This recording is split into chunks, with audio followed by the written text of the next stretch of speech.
Raphaël Monticelli, vous êtes écrivain, on est ici au marché de la poésie, le 33e du nom, place Saint-Sulpice à Paris. Vous représentez avec d'autres, avec Jean Printival, votre patron en quelque sorte, les éditions de Lamourier. Dites-nous un peu quelques mots de ces éditions pour lesquelles vous avez beaucoup écrit et qui viennent de fêter leurs 20 ans. Extraordinaire édition. J'ai découvert Lamourier il y a presque 20 ans. Il était encore tout petit. Et le jour où j'ai découvert, je me suis dit qu'il fallait aider ça. Dans notre région de Nice, où on a très peu de maisons d'édition, en tout cas très peu de maisons d'édition qui avaient cette qualité et ces objectifs littéraires.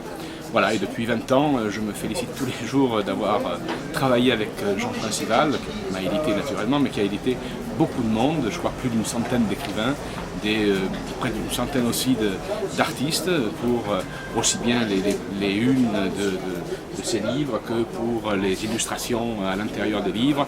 Le dernier en date étant Ernest Pignon-Ernest, comme chacun le sait, j'espère, autour du Blanqui, voilà, autour de la biographie de Blanqui rééditée par Jean à l'occasion des 20 ans de la maison. Alors pour vous qui avez été le président de l'association des Amis de Lamourier, qui participait au comité éditorial ou de lecture, quels sont un petit peu les principes, les choix qui guident justement de séparer un petit peu tous les manuscrits qui arrivent et qui en deviennent à ce moment-là des livres? Oui, on en reçoit des centaines chaque année.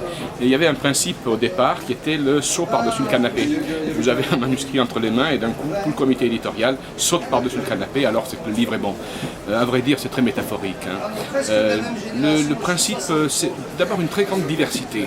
Je crois que c'est l'un des éditeurs les plus éclectiques que je connaisse, capable de publier la même année un livre de Bagonneau qui pose des problèmes de spiritualité forts et un livre autour de Blanqui qui est, comme chacun le sait, athée.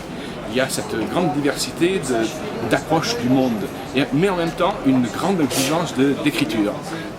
Aussi bien les auteurs que choisit Jean, parce que c'est lui qui en définitive fait le dernier choix, les auteurs que choisit Jean sont toujours des auteurs qui ont le souci d'une écriture qui peut être d'une très grande contemporanéité, mais qui doit toujours être extrêmement travaillée, extrêmement assumée.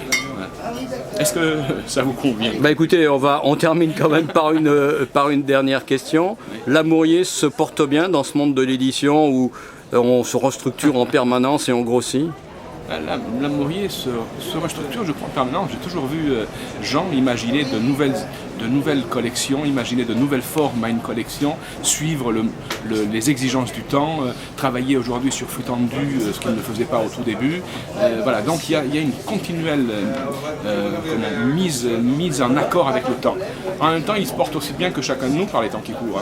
Je crois qu'on soit éditeur, qu'on soit travailleur, qu'on soit simple citoyen, les temps sont durs. Ce que je voulais dire quand même, c'est qu'aujourd'hui le monde de l'édition se concentre, oui, oui. La Martinière, les autres, oui. Et donc comment une petite maison d'édition trouve sa place? C'est finalement une opportunité de niche, c'est quoi?